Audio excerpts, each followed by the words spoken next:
Assalomu alaykum va rahmatullohi va barakatuh bolajonlar.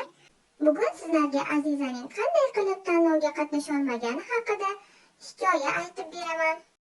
Mehnatning qadri. Azizaning ota-onasi mehribon, qo'llaridan kelgancha qizini xursand qilishga harakat qilishardi. Yangi sumka olib berishsa, eng chiroylisini, daftar, qalam olishsa, eng sifatlisini tanlashardi. Ammo Aziza bu narsalarni qadriga yetmasdi. Sumkasini ehtiyotlab tutmas, duch kelgan joyda tashlab ketardi.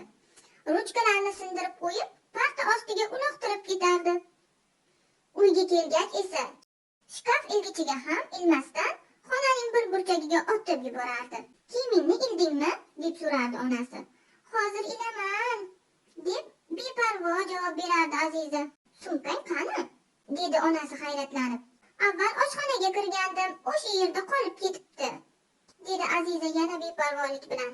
Bir kuni otasi unga uzoq vaqtdan beri orzu qilgan rangli qalamlar to'plamini olib berdi. Aziza xursand bo'lib ketdi. Lekin oradan bir hafta ham o'tmay qalamlarining yarmi yo'qoldi. Qolganlari sinib ketdi. Otasi uni ko'ymadi. Ammo mehr bilan shunday dedi: "Qizim, biz bu narsalarni pul bilan emas, Alloh fazli bilan mehnat qilib olamiz. Narsalaringni qadrlamasang, Allohning ne'matlarini ham, mehnatimizni ham qadrlamagan bo'lasan." Aziza bu gaplarni tushunmadi. Chunki u hali mehnat qilib pul topish qandayligini his qilib ko'rmagan edi-da. Aslida ne'mat nima degani ekanligini ham bilmas edi. Oradan kunlar o'tdi. Bir kuni maktabda eng chiroyli qo'l mehnati tanlovi bo'lishi e'lon qilindi. Aziza ham qatnashmoqchi bo'ldi. Ammo uyda deyarli hech narsa qolmagan edi. Hammasi yo'qolgan, buzilgan. U ota-onasidan qog'oz, yelim, rangli qalam so'radi. "Hozir yangi olib bera olmaymiz" dedi onasi muloyimlik bilan. "Avval borini asrashni o'rgan." Aziza tanlovda qatnasha olmadi. Do'stlarining ishlari maqtalib, sovrinlar olayotganini ko'rib, qatnasha olmaganidan afsuslandi. O'sha payt ilk bor ichidan bir narsa uzilganday bo'ldi. Uyga kelib yotoqxonasini yig'ishtira boshladi.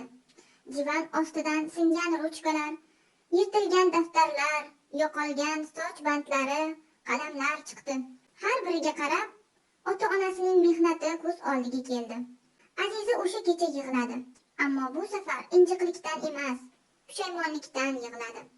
Ertasi kuni u maktabga eski sumkasini tartiblab oldi. Bitta qolgan ruchkasini ehtiyotlab ishlatdi. Uyda esa kiyimlarini joyiga qo'yishni odat qila boshladi. Aziza asta-sekin tushundi.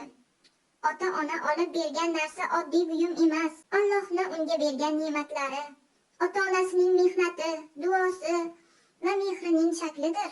Kim mehnatni qadrlasa, Allohning ne'matlarini ham qadrlagan bo'ladi. Tushundingizmi bolajonlar? Shukr qilganga Alloh ziyoda qiladi. Ya'ni bolajonlar, bor narsangizni qadrlab, rahmat bilan ishlatsangiz, bir kun kelib Alloh sizlarga undan ham zo'rini beradi. Kanalimiz rivoji uchun do'stlaringiz bilan hikoyamizni bo'lishing. Keyingi qiziqarli uchrashuvlarda ko'rishguncha, xayr.